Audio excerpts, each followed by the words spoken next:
When nothing changes, everything changes. So here in San Diego, you got some really nice homes and the weather is absolutely beautiful compared back home to the East Coast. So the question here is, should we do anything about it? If you take a look at it, in a lot of ways, Texas is becoming a little bit more progressive than places like California, which is more conservative when we're looking at housing. We're talking about housing here. Homes are really expensive in the Northeast and on the West Coast. And that comes down to zoning.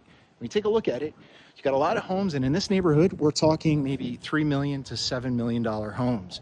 And if you go further out in San Diego, they'll drop maybe to 700,000, which is kind of ridiculous.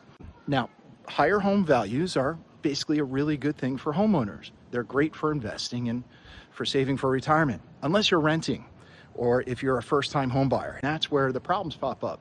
When we don't build a whole lot of homes, the land values go up. Some of these homes were built quite a while ago, 1950s, 1960s. So you have a home that's maybe worth $150,000, $200,000, but it could be sitting on top of $3 million worth of land.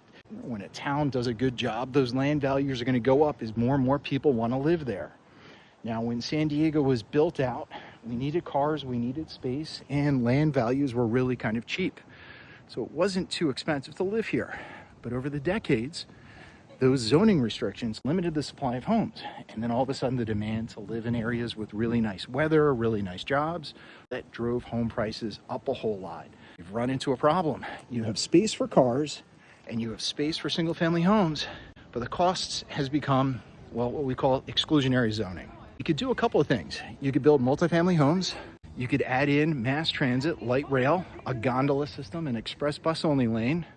Or you could simply go to some of these single family homes, allow the owner to lift the home up 1 story, maybe 2 stories. You could have a duplex or a triplex or simply a larger home in the same amount of land. Folks are going to say no, probably because it's going to block some light, but there's plenty of light in San Diego. I don't personally understand that angle. You could have retail on the first floor if you wanted to. You could go up a lot taller than that. There are a couple of taller buildings here, but I suspect that San Diego is probably limiting a lot of new construction like this to only the downtown area. Big problem is car traffic. When we have a lot of car traffic, when it's hard to find parking, pretty much all of the homeowners are going to get really upset. It's a pain to park, so you're going to fight to try to block as many new homes as you can so that it's easier to get around town and easier to park. But if you had light rail, if you had bike lanes, if you had a bus that you could kind of take everywhere, folks really wouldn't need to use that car so much. And it could be a lot easier to get approval to build some new homes. Come on, these places are nice.